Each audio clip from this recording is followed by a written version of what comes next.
Going into Monday Night Raw and watching Monday Night Raw as it happened, the WWE already had a great deal of lack of momentum. Yes, and I'm using that lack very loosely because you had a presidential debate, Donald Trump and Hillary Clinton. So the WWE's back was already against the wall. Now, in the WWE's thinking, in their strategy, it seems like when they face off competition, or instead of going against the grain, instead of thinking outside the box, instead of taking chances, what they do is they lay low. What they do is they go through the motions. What they do is they say, this is one of those pass-by Monday Night Raws. Johnny come lately, bada bing, bada boom.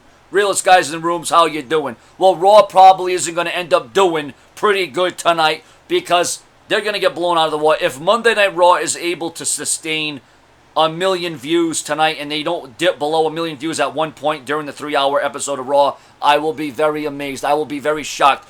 Because this is a debate whether you're for Clinton, whether you're against Trump, whatever your views are, whatever your beliefs are, whoever you want to stand for, if you're pro or anti or con or whatever you are against them, this debate is going to blow Raw out of the water. And, this Monday Night Raw, I compiled a list, and I'm going to do things a little differently on this Raw review. And if this Raw review gets enough shares on Facebook and Twitter, share it on WWE's Facebook, share it on WWE's Twitter. If it gets enough views, likes, comments, I'll continue the Raw review each and every week. It's absolutely ridiculous that this channel is just getting no traction. Nothing's moving, nothing's growing, nothing's advancing. It seems like I'm just talking to a wall. So I want to thank the viewers and subscribers who are watching. I want to thank those of you who are still staying tuned. But I did a little list here, and I was checking it twice, like the list of Jericho tonight, which I have a little thing going on. What did the WWE do right? Did the WWE hold our interest? Did the WWE give you a reason to tune in from 1 hour to the next? Was there storyline development? Was there characters? Was there this, that? A lot of things, like a lot of ingredients. I mean, the WWE had a lot to build off of from Clash of the Champions, the controversies, the conflict, the Sheamus and Cesaro, the women's title match. There was a lot of questions that we need answered. What was going on with Triple H and Stephanie McMahon backstage? Mick Foley, there's all these things, and the WWE could have followed this Raw up in a huge way. There's no doubt about it. The WWE could have delivered the goods tonight. And then we hear about Seth Rollins coming down with an injury. So now automatically you're having to say, well, does this force the WWE to change the script? Does this force the WWE to, come up with another star to go against Kevin Owens? Maybe Jericho will turn on Owens. Well, obviously that didn't happen. But what did the WWE do right tonight? Well, right off the start, the WWE started strong because they wanted to compete with Hillary Clinton and Donald Trump in that debate. So they started that right off at 8 o'clock because I know the debate was on at 8:30. So they followed it up with Roman Reigns versus Rusev. Now, we saw this match last night. It was very competitive and compelling, and tonight's match was just as physical and just as anticipated. And now I know a lot of people are saying, this is predictable. Roman Reigns is going to get the victory. But I liked how the WWE is going to, once again, flow this one. There's going to be more layers. The chapter will continue to be told between Rusev and Roman Reigns. And I have no problem with the way that this match ended in a double countout. A lot of people might come on here and say, we got to see this again. But this is one of those long-term feuds that I don't have a problem with because I grew up on watching feuds that would go on forever and ever. And, as long as the writing's on the wall, as long as the creative is there, as long as the promos and the work etiquette and all that stuff is there. And let me tell you, Roman Reigns and Rusev always have incredible matches. They always gel well. But you need more than matches to get this one over. And I know they had Lana in the middle of this and the whole wedding, but they need to provide more storyline advancement instead of just seeing match after match. Okay, well, now the reason the WWE is going to give us as well, because it ended in a double countout. Okay, well, you just need to add more to it. Get some promos in there. Get some mic time. I don't know, maybe put Lana in it a little bit more. I mean, like I said, there needs to be a foundation here. The WWE has an excellent thing going on with Rusev and Roman Reigns. I mean, I know we've seen these two go at it 5, 6, 7 times already between Raw and SmackDown Live before the draft. We've seen these two be the final competitors in the Royal Rumble, and Roman Reigns delivered the advancement of throwing Rusev over the top rope and winning the Royal Rumble and getting one of the loudest boos a Royal Rumble winner has ever received. But no, fast forward to 2016, it's a whole different set of circumstances. If it were me booking this, I would have had Rusev, get the victory. But I understand where the WWE's coming from. I agree with them. What the WWE did right tonight with a double countout, because it doesn't make Reigns look, it makes Rusev look strong. Roman Reigns doesn't lose traction. He doesn't lose momentum. I think Roman Reigns as United States Champion long-term is going to be a very good thing. Now, I said that I think it would be a good idea for Rusev to defeat Roman Reigns by tap-out in the Accolade, so more fans would get behind Reigns, they would gain more respect for him. He wouldn't be this built-up, strong, over-pushed guy, but, you know, it is what it is. I mean, we have a slight dilemma, but the WWE has time to work out the kinks, because I can almost see Rusev and Roman Reigns going inside the Hell in a Cell match. I can see that match being added to Hell in a Cell. Now, the question throughout the night was, would we see Seth Rollins? How bad was the injury? And I'm going to go a few places here, because when I'm looking at what WWE did right tonight, now that was the first part of Raw that was right, okay? There wasn't much in the formula as it concerns storyline progression and angles, and, you know, it was one night removed from a pay-per-view, and I know we got SmackDown Live's pay-per-view coming up, No Mercy first, so maybe the WWE is going to take a little bit of time to gel and, you know, get into that rhythm of things to build to the next Raw pay-per-view, which is going to be at the end of October. So I can see why the WWE is going to, you know, taking a slow time here. That's okay. But when you're looking at what the WWE did right tonight, it wasn't a whole hell of a lot. Now, the next thing on my list that the WWE did accomplish and did right tonight was the highlight reel with Jericho and Owens. I found it to be, you know, entertaining, compelling. And then what I don't understand, though, this is what I'm going to take off a few points off this segment. Why did Enzo and Cass answer? Why did they interrupt Kevin Owens and Chris Jericho? Aren't these the teams? And this is what irks me. This is what bothers me. This is what doesn't make sense to me. Aren't the Enzo and Cass the same two superstars, the same two individuals, the same two athletes that lost to the Shining Stars not once but twice and in singles competition? Aren't these the same two? How are we supposed to take these guys as credible threats against Kevin Owens and Chris Jericho, who are the best of friends, the best of us? How are we supposed to take that? How are we supposed to handle that? I mean, like the WWE is supposed to make us think that we have these short attention spans, like a memory is like that of an Alzheimer's patient. Like I don't remember the Shining Stars getting a couple of victories over Cass and Enzo.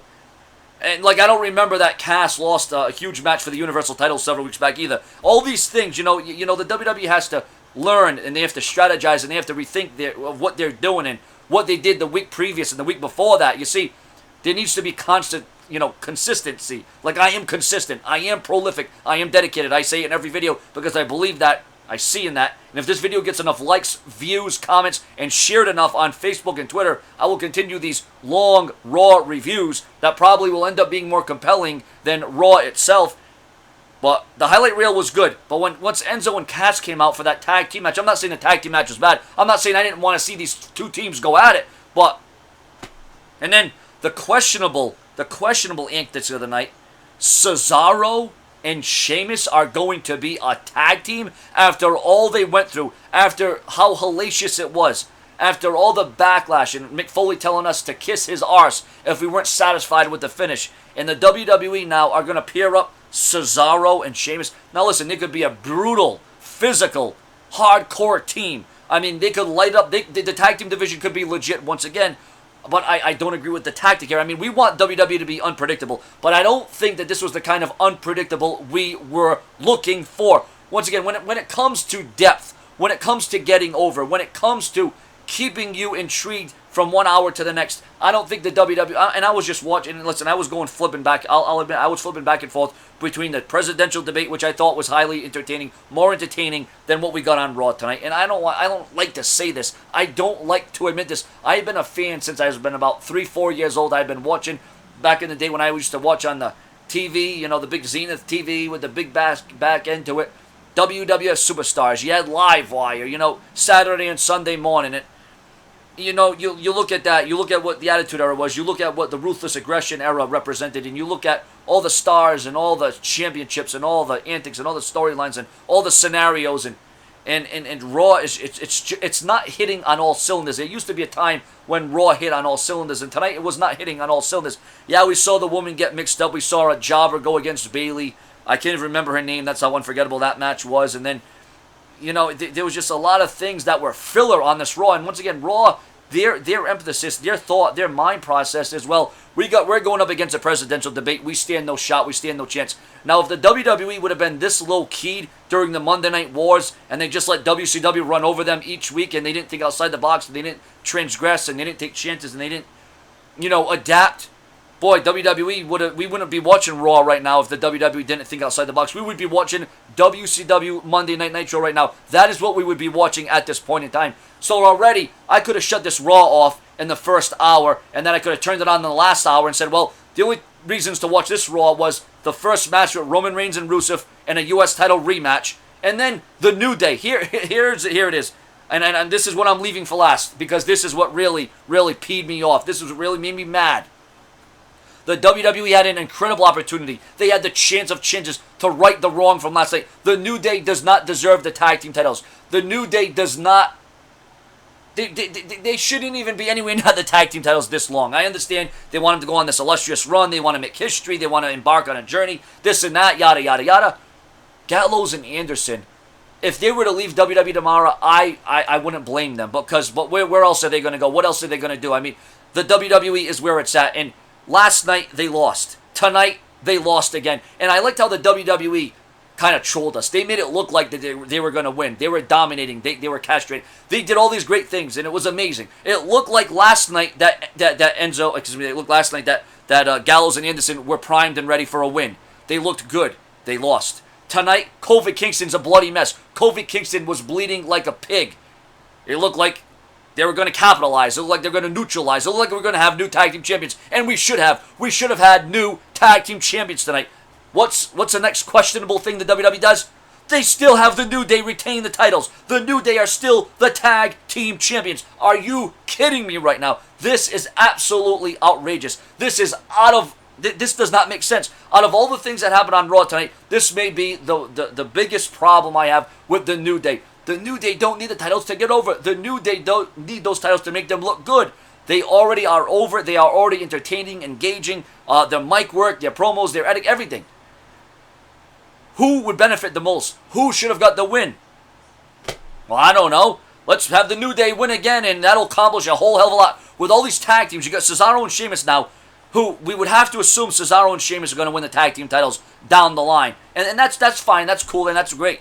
But what is Gallows and Anderson just going to be flocking? Are they just going to be, regulated to main event status? And I'm talking about the show main event. Or Velocity. Are they going to be, reverted back to Shotgun Saturday Night? I mean, what are we seeing here? What are we witnessing? Where is the developments? Where is the growth? Where is the advancement? Boy, I could pertain those things to my same YouTube channel. Where is the growth? Where is the advancement? Where is the progress? Nothing. Nothing is being made. Nothing is manifesting. Nothing is evolving. And that's the problem, okay? But you know what? At least I have room and I have time to grow. The WWE one day could run out of time because they have to answer to the USA Network. I don't have to answer to anybody. Here on YouTube.com, it could take me 10 more years to reach 100,000 subscribers, but I'll be damned if I quit and give up. And the WWE will be damned if they quit and give up. But right now, the WWE is finding them a place where they're very complacent. The WWE is finding them a place where I think they just like to make us fans mad and angry. And you know what? I don't know how Gallows and Anderson can go along with this and how they can say that, well, maybe they don't think it's a good idea. I mean, you can't question the WWE because if you do that, then you're fired, you're suspended, whatever it is. The New Day winning those belts, retaining those belts tonight, it's sickening. It's just pointless. It's to the point where it is sickening, and it makes me want to throw up. It makes me want to regurgitate. It makes me want to, I don't know. It makes me want to just jump and just keep jumping and don't turn around, and everything closes in around me, and all the walls close in, and it caves in, and it's just one of those things where I'm shaking my head. I am shaking my head. There is no LOL. It's SMDH, SMH, shaking my head. I don't know. I don't even know the abbreviation of the initials anymore because I am so flabbergasted. And you want to talk about questionable decisions? This has to be rank up with one of them. Tonight, the WWE could have had a major title, championship match. They did have the championship match, but they did not have that major change, okay? And what about having one title match and then follow that up with another title match where nothing changes, nothing happens?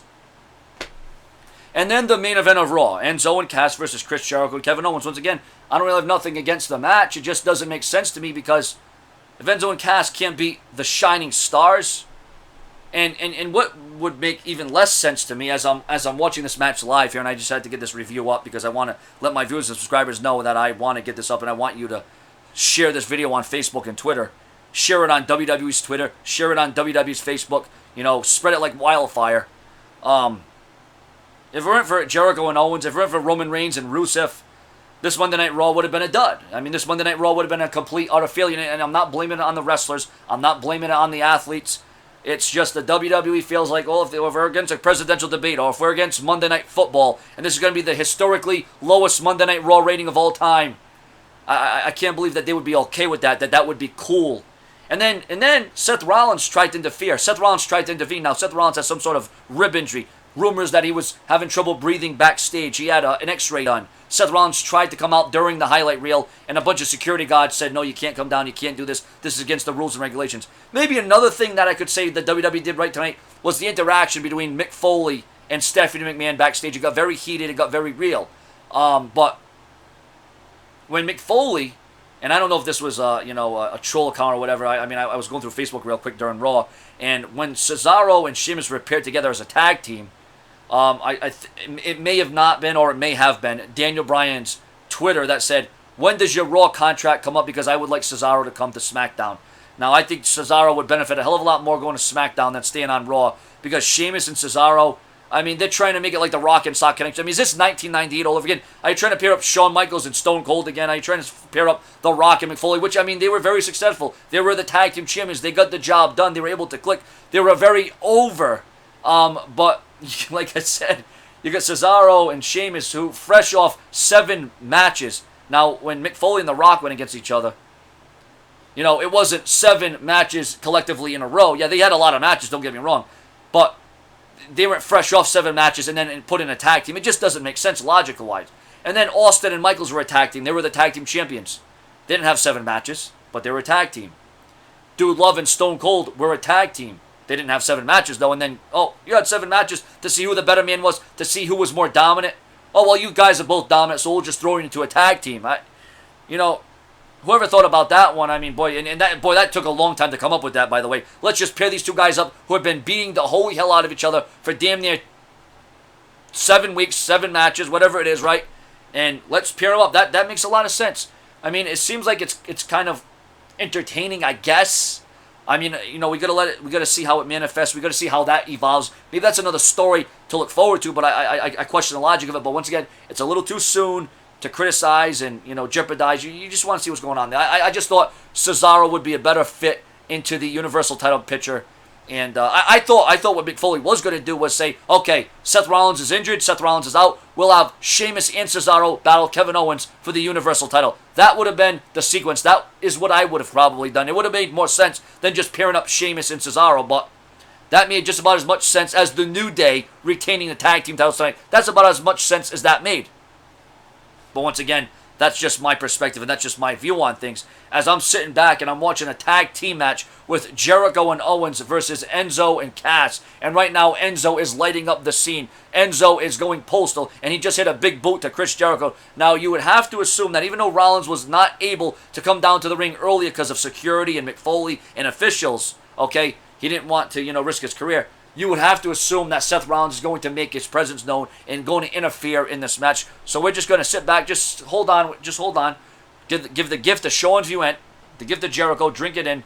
We're going to just sit back and watch this little match go on unfold, and we're going to see what happens here. Maybe Seth Rollins will be fired tonight by Mick Foley because he goes against what Mick Foley stands for, what Mick Foley believes in. But what Mick Foley is spewing out now is what Stephanie McMahon would say. And you're going to wonder, is there going to be any more follow-ups or developments on Triple H? Because there was rumors that what we saw last night at Clash of Champions with Triple H and Stephanie backstage in limousine, that was going to be followed up tonight. But we're going to see if that's going to happen. We're going to see if that takes place.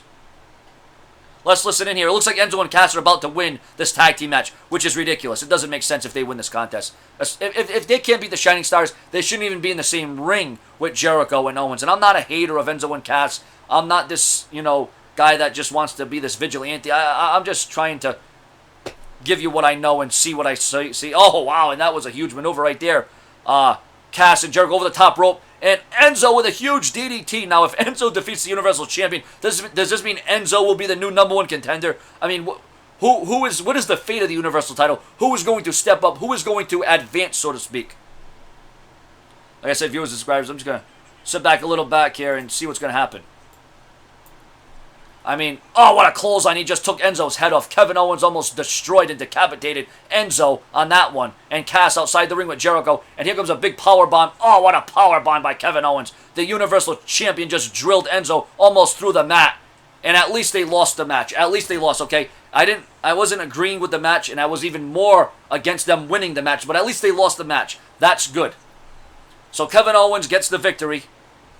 I'm sure this isn't going to sit well with Seth Rollins, who we know is fuming backstage. Let's see if anything happens out of this. Is this how it's going to end? With Jericho and Owens standing tall.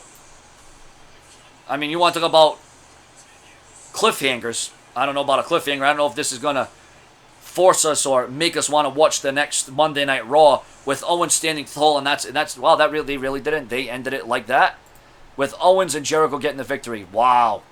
If there could be any more underwhelming ending to a Monday Night Raw, that was it. I'm glad Cass and Enzo didn't get the victory, but I don't understand that main event. That was just sad. And see, Raw knows right now that they're getting defeated badly. They know the Raw ratings are going to be horrible, but once again, the WWE are not going to be provocative. They're not going to be proactive. Hey, it is what it is. Your comments and your opinions. If I were to rate Raw, since it's a 3-hour show, I go from 10 stars. I got to give Raw 5 out of 10 stars, and that's being too nice. Your comments, your opinions, your feedback, subscribe. Absolutely ridiculous.